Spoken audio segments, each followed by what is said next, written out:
पुनः युद्ध में ऊदल उतरा और आज बड़ा भयानक युद्ध हुआ पृथ्वीराज सेना के साथ ऊदल का।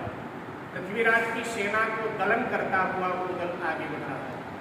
पृथ्वीराज का जो सेनापति चामुंडराय है वो ऊदल के सामने है, वो भी आज भयानक युद्ध कर रहा है।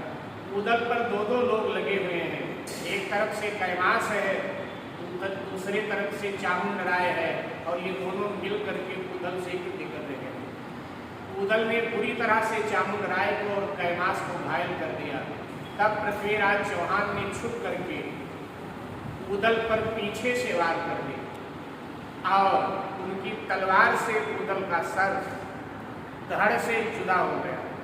और जब ऊदल का सर धड़ से जुदा हो गया तो चंद्रवरदायी कभी भी पृथ्वीराज राशि में लिखता है कि ऊदल का सर तो धड़ से जुदा हो गया, लेकिन ऊदल का धड़ युद्ध करता रहा 1.25 तक और पृथ्वीराज की 1000 सेना को नष्ट कर डाला। चंद्रवरदायी अपने पृथ्वीराज राशि में लिखता है अपनी कविता में कि तीनों मिलकर मारिया दशराज कुमार और बिन सर पृथ्वीराज के सेना हनी 1000। माने ऊदल के बिना सिर के पृथ्वीराज की 1000 सेना को नष्ट कर दिया। 1.25 तक युद्ध किया और तब पृथ्वीराज चौहान ने उसके धड़ पे नील डलवा दिया। तब कहीं जाकर के ऊदल का धड़ शांत। ये समाचार जब शिविर में आल्हा के पास पहुंचा कि ऊदल युद्ध करता हुआ वीर गति को प्राप्त हुआ। आल्हा को जीवन में पहली बार और अंतिम बार क्रोध आया। आल्हा ने मां भगवती की दी हुई तलवार निकाल ली और पृथ्वीराज पर प्रचंड प्रहार किया। पृथ्वीराज की जितनी सेना थी आल्हा ने सबको मार करके धरती पर बिछा दिया। केवल 2 ही लोग बचे, इधर भी 2 लोग और उधर भी 2 लोग। इधर आल्हा बचे थे और उनका बेटा इंदल बचा, और उधर भी 2 ही लोग अब बचे, चंद्रवरदायी कवि और पृथ्वीराज चौहान। पृथ्वीराज चौहान से अब आल्हा का टकराव। दोनों ने बड़ा भयानक युद्ध किया और अंततः आल्हा देव पृथ्वीराज चौहान पर हावी हो गए और अपने प्रचंड तलवार के प्रहार से आल्हा देव ने पृथ्वीराज के अस्त्र शस्त्रों को खंडित कर दिया। पृथ्वीराज घायल होकर के अपने हाथी से नीचे बेहोश हो गए। उसी हालत में आल्हा पृथ्वीराज के सीने पर बैठ गए और अपने तलवार से पृथ्वीराज चौहान का वध करने जा रहे थे। उसी समय संयोग ऐसा था कि आल्हा देव के जो गुरु हैं श्री गुरु गोरखनाथ जी महाराज, वो अचानक वहाँ पधार गए और उन्होंने ये दृश्य देखा तो उन्होंने कहा कि आल्हा, तुम अपने क्षत्रिय धर्म का क्यों त्याग कर रहे हो? मैंने तुम्हें कभी ये शिक्षा नहीं दिया था कि जो घायल है, बेहोश है, उसका इस तरह से वध करो। आप तो पृथ्वीराज चौहान का वध करने के लिए उतावले हो रहे।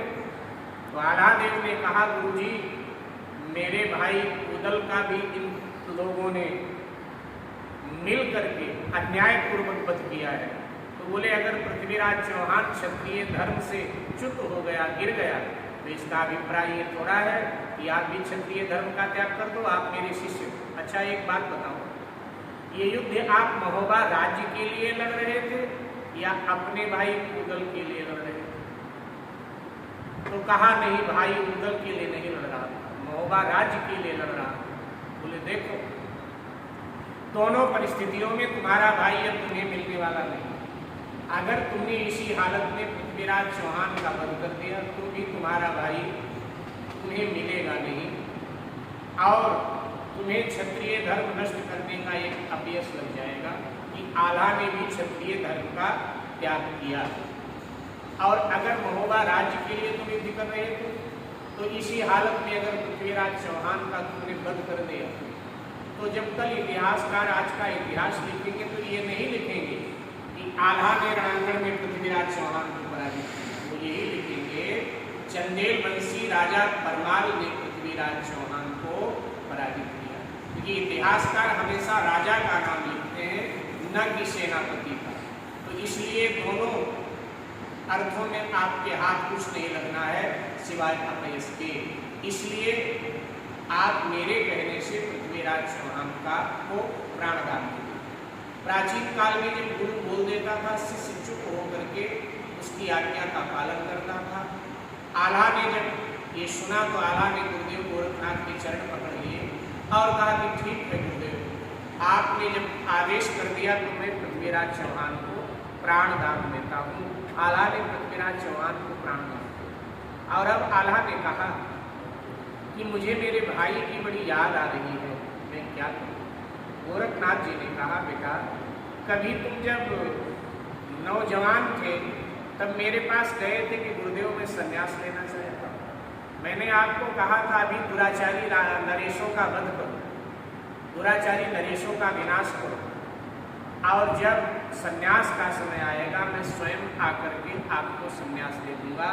तो आपके संन्यास का समय अब आ गया है और आप मेरे साथ बद्रिका आश्रम चलिए। गोरखनाथ जी महाराज बद्रिका आश्रम में लेकर के आल्हा को आए और उन्हें दीक्षा दे करके अपना शिष्य बना लिया। नाथ पंथ की परंपरा के अनुसार उनको दीक्षित कर दिया।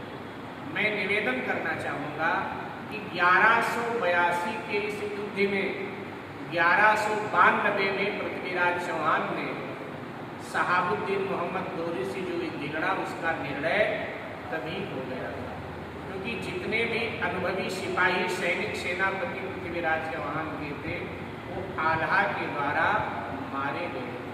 आल्हा उदल ने पृथ्वीराज चौहान की सभी शक्तियों को नष्ट कर दिया। पृथ्वीराज चौहान की बड़ी भूल थी। पृथ्वीराज चौहान ने जब अपनी बेटी का विवाह चंदेल नरेश महाराज परमाल के बेटे ब्रह्मा सिंह से कर दिया था, तो फिर क्या जरूरत थी कि वो महोदय से शत्रुता बढ़ाता, बल्कि उसको प्रेम के डोर में बांधता। दो दो मिल करके 4 हो जाते हैं, एक एक मिल के 11 हो जाते हैं। तो ये कभी पृथ्वीराज चौहान ने बल के अहंकार में नहीं सोचा, और परिणाम क्या हुआ कि भारत का सितारा सदा सदा के लिए गर्दिश में चला गया। तो इनसे हमें सीख लिया